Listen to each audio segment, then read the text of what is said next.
Hello everyone, कैसे हो बेटा सब। आई होप सब अच्छे होंगे।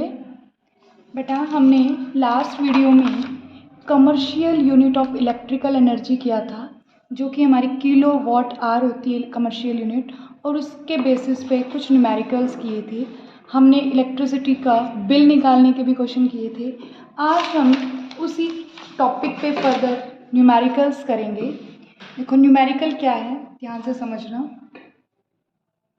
Calculate the power used in 2 ओम। कितने रेजिस्टेंस में पावर निकालनी है? 2 ओम। इट मीन्स रेजिस्टेंस कितना दे रखा है? 2 ओम। और रेजिस्टेंस कभी भी वैरी नहीं करेगा। इन ईच सर्किट, दोनों ही सर्किट, 2 सर्किट हैं, दोनों में रेजिस्टेंस क्या है? दोनों की पावर निकालनी है 2 ओम रेजिस्टेंस में। पहला circuit 6 volt battery in series में है बेटा।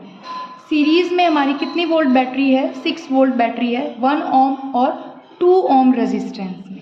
सीरीज में है तो इट मीन्स इनकी पोटेंशियल क्या होगी? अलग अलग होगी। Is it clear? यहाँ तक बात समझ आ गई। रेजिस्टेंस हमने क्या लेना है? 2 ओम लेना है। अब करंट निकाल लेते हैं हम टोटल, ठीक है। तो टोटल करंट, पहले टोटल रेजिस्टेंस निकलेगा। टोटल रेजिस्टेंस क्या होगा सीरीज में? 1 + 2 = 3 ओम। 3 ओम आ गया बेटा। और V हमारा कितना है? 6 वोल्ट। तो करंट कितना आ जाएगा बेटा? Current = V/R। V 6 है, R 3 है, कितना आ गया? 2 एम्पियर करंट आ गया। मतलब रेजिस्टेंस एक ये है और एक रेजिस्टेंस ये है। ये दोनों ही किस में है बेटा? सीरीज में है, 6 वोल्ट बैटरी से कनेक्ट है। तो दोनों में करंट हमारा कितना जाएगा? 2 एम्पियर। भाई इसमें भी सीरीज में करंट क्या रहता है? सेम। 2 एम्पियर करंट गया और 2 एम्पियर इसमें करंट गया। समझ आ गया? तो क्या मैं पावर नहीं निकाल सकती? पावर का फॉर्मूला, ऐसा कौन सा फॉर्मूला जिसमें I और R का रिलेशन हो? क्योंकि हमें 2 ओम के अक्रॉस हम पोटेंशियल नहीं निकाल रही। या तो तुम इसके अक्रॉस पोटेंशियल निकाल लो, V किसके बराबर होगा? IR। तो पोटेंशियल कितनी आ जाएगी? 4 वोल्ट। समझ आ गया? या तो तुम इसकी पोटेंशियल निकालो, PD अक्रॉस 2 ओम रेजिस्टर, ठीक है। देखो दोनों केस बता देती हूँ। तो V किसके बराबर आ जाएगा? करंट 2 एम्पियर है, रेजिस्टेंस 2 ओम है, तो पोटेंशियल कितनी आ गई? 4 वोल्ट। अगर या फिर डायरेक्ट यहाँ से आप पावर निकाल सकते हो, पावर = VI। V 4 हो जाएगा और करंट कितना आ जाएगा बेटा? 2 एम्पियर। तो कितना आ गया? 8 वॉट। पावर आ गई हमारी 8 वॉट। अगर हम डायरेक्ट फॉर्मूला लगाएं तो ऐसा कौन सा फॉर्मूला है जिसमें करंट और रेजिस्टेंस है? That is I²R। ठीक है, I कितना है? 2, 2 का स्क्वायर, रेजिस्टेंस कितना है? 2, 4 × 2, ये भी कितनी आई? 8 वॉट। मर्जी आपकी है कि आप कौन सा यूज़ करेंगे। समझ आ गया?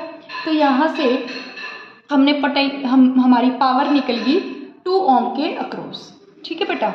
अब सेकेंड केस में 4 वोल्ट बैटरी लगी है, पैरेलल में है, 2 रेजिस्टेंस, देखो ऐसे लगा देती हूँ। एक रेजिस्टेंस है 12 ओम का और दूसरा रेजिस्टेंस है 2 ओम का, और इनकी बैटरी कितने वोल्ट की है?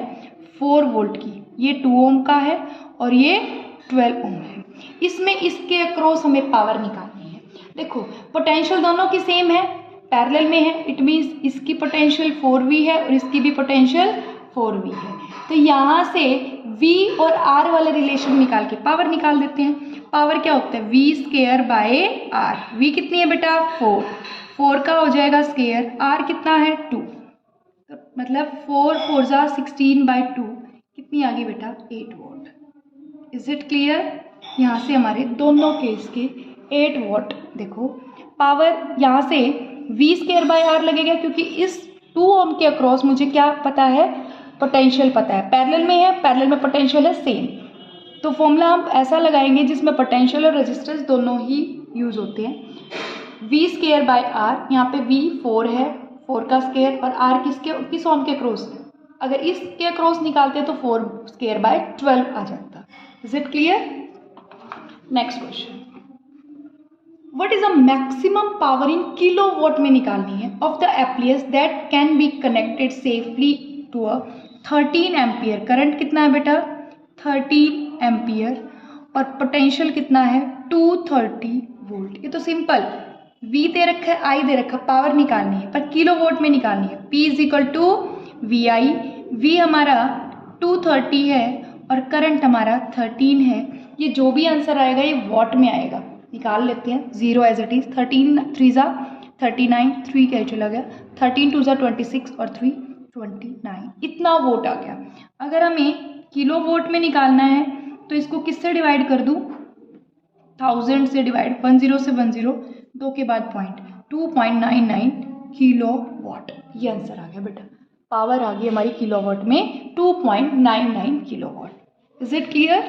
Now next numerical.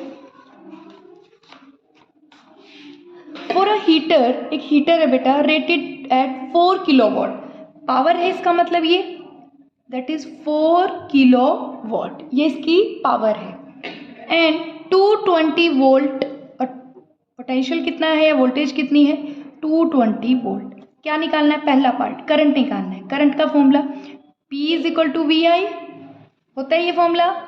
I किसके बराबर आ जाएगा, P बाई V, P की वैल्यू 4 किलो वोट है तो बेटा इसको वॉट में लेके जाना है, 1000 से मल्टीप्लाई करना है, क्योंकि यहाँ पे हमें क्या करना है, SI यूनिट में रहना है। सिर्फ इलेक्ट्रिकल एनर्जी निकालनी है तो ही पावर को किलोवाट में लेंगे, या मेंशन हो कि पावर निकालो इन किलोवाट तो ही।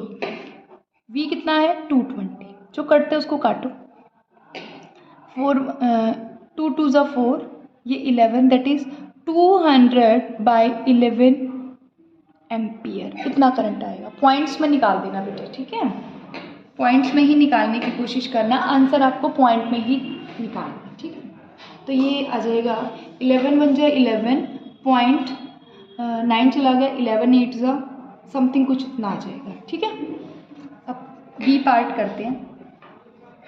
The resistance of the heater, resistance निकालना, देखो पावर पता है, रेजिस्टेंस निकाल सकते हो किसी भी फॉर्मूले से, जिस फॉर्मूले से भी निकालना है। आई पता है, आर पता है, वी पता है, सब कुछ। तो P is equal to I square R, I R निकालना है तो कितना आ जाएगा, P बाई आई का स्केयर। पावर कितनी है, 4 इंटू 1000, आई का आई कितना है बेटा, अभी निकाला था हमने, दैट इज 200/11, 200 ऊपर 11, 200 ऊपर 11, ठीक है बेटा। जो कटता है उसको काटो, 2 0 से 2 0, 1 0 से 1 0, 2 1 जा 2 0, 2 2 जा, ठीक है, 2 से 2 कैंसिल, ठीक है। ये आ गया 11 का स्केयर 121/10, दैट इज 12.1 ओम, इतना रेजिस्टेंस आ गया, ठीक है बेटा। अब C part, the energy consume in 2 hour, और जब एनर्जी निकालनी है तो पावर को किस में लिखना है, किलोवाट में। इलेक्ट्रिकल एनर्जी का formula power into time, power kilowatt में कितनी है, 4 किलोवाट, ये रही 4 किलोवाट। टाइम कितने टाइम के लिए निकालनी है, 2 आवर के लिए, 2 से, दैट इज 4 2 ज़ा 8 किलोवाट आवर। एनर्जी की यूनिट किलोवाट होती है बेटा, ठीक है। Next D part, the cost निकालनी है if 1 kilowatt hour is priced eight 4.6, अगर 1 किलोवाट आवर इतने के बराबर है तो हमारे तो कितनी एनर्जी निकली थी, इतनी। तो इसके लिए कॉस्ट किसके बराबर आ जाएगी, कॉस्ट ऑफ 8 किलोवाट आवर की कितनी हो जाएगी, 8 इंटू 4.60, पॉइंट हटाओ, 100, 1 0 से 1 0, कितना आ जाएगा, 8 6 ज़ा 48 और 40, 4 5 32 और 36 अपॉन में 10, तो ये अप्रॉक्सीमेटली ₹36.80 इतना आ जाएगा। इज इट क्लियर बेटा, यहाँ तक समझ आया सबको? कोई भी डाउट हो तो मुझे कमेंट सेक्शन में कमेंट कर देना बेटा, मैं नेक्स्ट वीडियो में आपके डाउट को ज़रूर क्लियर करूँगी, ठीक है बेटा। Next, an electric cattle rated eight 220 volt, एक इलेक्ट्रिक कैटल है जिसकी वोल्टेज कितनी है, 220 वोल्ट, और उसकी पावर कितनी है, 2.2 kilowatt. Find the energy consume, energy ही निकालनी है तो पावर तो किलोवाट में ही चाहिएगी, और टाइम कितना दे रखा है, 3 आवर, ठीक है ना। And the current drawn, current भी निकालनी है, एनर्जी भी निकालनी है। पहले एनर्जी निकाल लें, एनर्जी क्या होती है, पावर इंटू टाइम, पावर कितनी है 2.2, टाइम कितना है 3, that is 6.6 kilowatt hour. Energy निकल गई। अब निकालनी है करंट। देखो P किसके बराबर होता है बेटा, VI। यहाँ से I किसके बराबर हो जाएगा, P/V। यहाँ पे पावर किलोवाट में नहीं लेनी, यहाँ पे वॉट में लेनी है। 2.2 किलोवाट है तो किससे मल्टीप्लाई कर दूँ, 1000 से। पोटेंशियल कितनी है, 220। पॉइंट हटा के 10, 1 0 से 1 0, 1 0 से 1 0, 22 से 22, आंसर इज 10 एम्पियर। करंट कितना आ गया बेटा, 10 एम्पियर। Is it clear. अब इस चैप्टर का बेटा लास्ट टॉपिक रहता है हमारा, that is a heating effect of current. Last topic है हमारा ये हीटिंग इफेक्ट ऑफ करंट, और हमारा ये इलेक्ट्रिसिटी चैप्टर क्या हो जाएगा बेटा, कंप्लीट हो जाएगा। देखो हीटिंग इफेक्ट ऑफ करंट क्या होता है, when electric current is pass, जब हम किसी वायर में से इलेक्ट्रिक करंट पास करते हैं, और लेकिन वो वायर कैसी होनी चाहिए, हाई रेजिस्टेंस वायर होनी चाहिए। वायर कैसी होनी चाहिए, हाई रेजिस्टेंस। हाई रेजिस्टेंस का मतलब है कि वो करंट को कम अपोज ज़्यादा करेगी, है ना, कम फ्लो करने देगी। तो हाई रेजिस्टेंस वायर वो होती है, और जितना ज़्यादा रेजिस्टेंस उतना ही कम करंट फ्लो करेगा। और हाई रेजिस्टेंस वायर कौन सी है, नाइक्रोम वायर, ठीक है।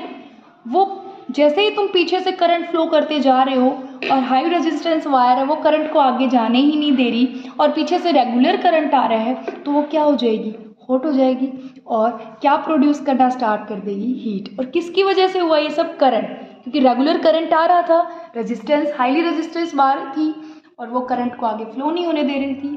दैट्स वाई वायर क्या होगी, हॉट होगी। It means that type of effect is called heating effect of current, कि करंट की वजह से हीट का इफेक्ट होगा। अब ये किस किस फैक्टर पे डिपेंड करता है, जो हीट है बेटा is directly proportional to the square of current. जितना तुम करंट प्रोड्यूस कर रहे हो उसके स्केयर के डायरेक्टली प्रोपोर्शनल है। एक इक्वेशन आ गई। हीट जो है वो डायरेक्टली प्रोपोर्शनल है रेजिस्टेंस ऑफ वायर। जितना ज़्यादा रेजिस्टेंस होगा वायर का, उतना ही ज़्यादा हीट प्रोड्यूस करेगा, रेजिस्टेंस के डायरेक्टली। एक इक्वेशन ये हुई, heat is directly proportional to the time, ठीक है, कि कितना टाइम ले रहे हो, मतलब time for which current flow, जितने टाइम के लिए तुम करंट को फ्लो करा रहे हो, जितना ज़्यादा टाइम लोगे उतना ही ज़्यादा हीट प्रोड्यूस करेगी। But heat is directly proportional to time. ये क्वेश्चन बन गई। From first, second and third, from first, second and third, from equation 1, 2 and 3, H किसके डायरेक्टली आ गया बेटा, आई स्केयर आर टी। और इस रिलेशन को, दिस रिलेशन इज कॉल्ड, इस रिलेशन को जूल्स लॉ ऑफ हीटिंग भी कहते हैं। जूल्स लॉ ऑफ हीटिंग भी कहते हैं बेटा। Is it clear. तो यहाँ पे एच हमारा क्या आ गया, आई square R T. Is it clear. यहाँ से तुम्हारा न्यूमेरिकल पूछे जा सकते हैं, रेयरली ही पूछते हैं वैसे इस टॉपिक से। तो मेन तो आपकी इलेक्ट्रिकल एनर्जी, पावर या फिर रेजिस्टेंस से क्वेश्चन पूछे जाते हैं। यहाँ से अब ये डायरेक्ट फॉर्मूला है, एच हीट निकालना है। हीट मतलब वर्क हीट, एसआई यूनिट जो हीट की होती है वो जूल होती है।